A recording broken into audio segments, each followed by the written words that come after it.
अस्सलाम वालेकुम जेमिनाइज, मैं हारिस अज़मी प्रोफेशनल एस्ट्रोलॉजर आपकी खिदमत में हाजिर हूँ इस हफ्ते की रिसर्चेज लेकर।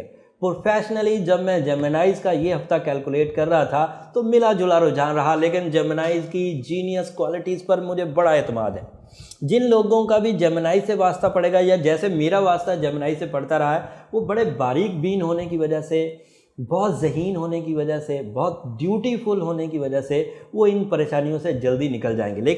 लेकिन उनको इन परेशानियों से निकलने के लिए जिस अवेयरनेस की ज़रूरत है, उनको जिस इन परेशानियों से निकलने के लिए जिस नॉलेज की ज़रूरत है, वो आज आपको इस वीडियो से मिलेगी।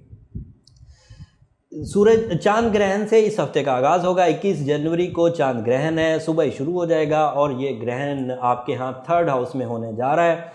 3rd हाउस में जब भी ग्रहण होता है, अजीज़ व अकारब के साथ कशीदगी रहती है, दोस्त अहबाब के साथ कशीदगी रहती है। ग्रहण है भी 6.25 घंटे का, तो कुछ नेगेटिव इम्पैक्ट डालेगा। So you must take care about your relation, specially ऐसे रिलेशन जिनका ताल्लुक़ किसी एग्रीमेंट से, किसी ब्लड रिलेशन से नहीं होता, जनरल रिलेशन से होता है, दोस्तों से होता है, पीआर से होता है। तो अनएक्सपेक्टेड बिहेवियर हो सकता है, अपोजिशंस मिल सकती हैं, तो मोहतात रहिएगा। दूसरा, आपका मार्स आपके 11वें घर में है, यूरेनस आपके 11वें घर में। 11वां घर किस्मत का घर है, मार्स का वहाँ होना है। हिजरत के मुतल्लिक कोई भी फैसला आपने करना है, कर जाइए, फ़ायदेमंद होगा। लेकिन उस ग्रहण का असर 8-9 दिन रहेगा, वो थोड़ी सी कशीदगी ज़रूर ला सकता है। उसको ओवरकम करने के लिए मैंने रेमेडी ग्रहण की वीडियो में दे दी है, वहाँ आप देख लीजिएगा।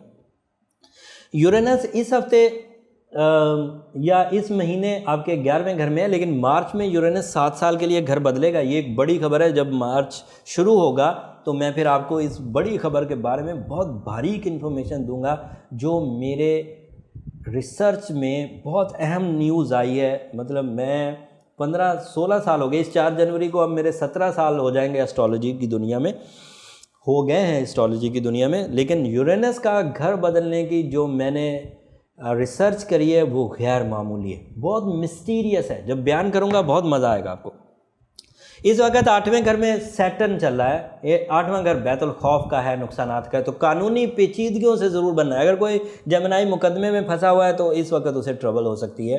अगर किसी से बहस तकरार कर रहा है तो वहाँ झगड़ा बढ़ सकता है, तो थोड़ा मोहतात रहिए, थोड़ा बैकफुट पे रहिए। ये हफ्ता सैटर्न का 8वें घर में मुनासिब नहीं है और इसकी वजह से अदरवाइज़ भी अगर कहीं कोई इशू चल रहा है तो फैसले आपकी मुखालफत के हो सकते हैं। सैटर्न वहाँ मनफी होता है, हादसात भी लाता है, बीमारी भी लाता है, थोड़ा मोहतात रहिए। उसका सदका खैरात ज़रूर करिए। बीइंग अ जेमिनाई आपको एमरल्ड वैसे भी पहनना ही चाहिए। जेमिनाइज एमरल्ड तो मैं अक्सर ही कहता हूँ, आपका तो वो स्टोन है, that is not your birth stone. Let me से, मैं अगर हकीकत अंदाज से कहूँ तो आपके लिए ही वो बना है। अल्लाह की ऐसी नेमत है जिसके इवज़ आपकी वो जो नेचुरल वीकनेसेस है, कमज़ोर दिल होना, इब्तदाई मुश्किलात से घबरा के काम को छोड़ देना, बहुत ज़्यादा जज्बाती फ़ैसले करना, लोगों से बड़ा डिमांड करना, ये सारी वो कमज़ोरियाँ जो जेमिनाइज़ के अंदर पाई जाती हैं। जब आप एमरल्ड वेयर करते हैं, इन सारी कमज़ोरियों को एक प्रॉपर एनर्जी मिल जाती है। आप बुज़दिल नहीं हो पाते, दोहरी सोच नहीं रख पाते, लोगों से हकीकत पसंदाना रवैयों से तवक्को रखते हैं,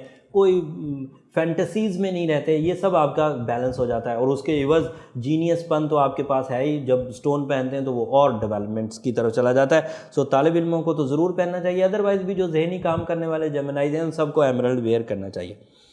7th हाउस में इस वक्त जुपिटर है, आइडियल कॉन्सेप्ट है for the relationship. And 7th house is the house of relation for husband and wife. रोमानवी ज़िंदगी के भी कुछ रिलेशन एंड कारोबारी ज़िंदगी के भी कुछ रिलेशन, शराकतदारी इस जुपिटर के इवज़ पॉजिटिव रहेगा। ये लंबा चलेगा, 23 दिसंबर 2019 तक ये यहीं पर है। जुपिटर आपके पॉजिटिव रहेगा, मैग्नीफाई करता रहेगा। बीवी की किस्मत से शौहर को, शौहर की किस्मत से बीवी को, दोनों में से कोई एक जेमिनाई है तो 7वें घर में लकी हो जाएगा। एंड वीनस भी वहीं पर है। वीनस का वहाँ होना कम्युनिकेशन देगा, आपसी बातों में बहुत इम्पैक्ट पॉजिटिव होगा और ये positive impact husband and wife की मोहब्बत को भी बढ़ाएगा। और अगर किसी घर में 2 leaders of the house positive हों तो उसका इम्पैक्ट फिर अगली नस्ल तक जाता है, सब पॉजिटिव होगा। रिलेशनशिप की पॉजिटिविटीज़ जो लोग रिलेशनशिप अचीव कर चुके हैं उनके लिए भी है और जो लोग रिलेशनशिप डिसीजंस की तरफ बढ़ रहे हैं उनके लिए भी है। रिश्ता अज़दवाज भेजना, किसी को इस वक्त इवेंट अपना प्लान करना है शादी का तो वो कर सकता है। ये बहुत पॉजिटिव टाइम है। इसमें जो वो अपनी सलाहियतों से कामयाबी हासिल करेगा रिश्तेदारी में वो तो रहेगी ही, साथ में किस्मतन ये कामयाबियाँ मिल जाएंगी, ये अलग पॉजिटिव इम्पैक्ट्स हैं। उसके अलावा जहानत में इजाफा, जुपिटर जब पॉजिटिव होता है, घर में सुख हो, रिलेशनशिप में सुख हो तो जहनी जरखेज़ी आपके पीस ऑफ माइंड की वजह से पैदा होती है, जिसकी वजह से तवज्जो में गहराई, कंसंट्रेशन, बारीक बीनी, आईक्यू लेवल का स्ट्रॉन्ग होना, प्लान बहुत अच्छा करना, मैनेजमेंट बहुत अच्छी हो जाना, ये सब मामलात बामकसद होकर आगे बढ़ेंगे। बड़ी कामयाबियों की प्लानिंग की जाए। मेरा मशवरा क्या है, बीइंग अ प्रोफेशनल, बड़ी कामयाबी, विजन को ब्रॉड किया जाए। इतने अच्छे सीज़न को लेकर भी अगर छोटा छोटा सोचना है तो फिर ये अच्छा सीज़न तो ना हुआ, फिर तो इस सीज़न को एवरेज सीज़न कहेंगे। अच्छे सीज़न का मतलब तो ये होता है high performances with high rewards, और ये हाई रिवॉर्ड्स हासिल करने के लिए आपकी हवाएं चल पड़ी हैं, अब आप हासिल करें।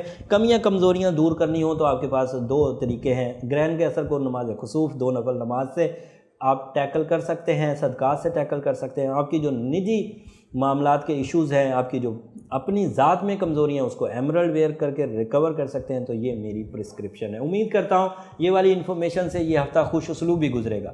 अगले हफ्ते के डिसीजंस के लिए जो अदरवाइज़ इवेंट्स होने जा रहे हैं सोलर सिस्टम में, वो अगले हफ्ते में बयान करूँगा। ये हफ्ते बड़े इवेंट्स थे, इन बड़े इवेंट्स का जो इम्पैक्ट आया है वो भी अगले हफ्ते में ज़रूर डिस्कस करूंगा, ताकि आप अपनी अच्छी चीज़ों को अपने साथ लेकर चलें और बुराई को अपने साथ से झटक दें, चाहे फोर्सफुली झटकना पड़े, पीछे हटा दीजिए। अगले हफ्ते तक के लिए इजाज़त दीजिए। अल्लाह ने के बाद।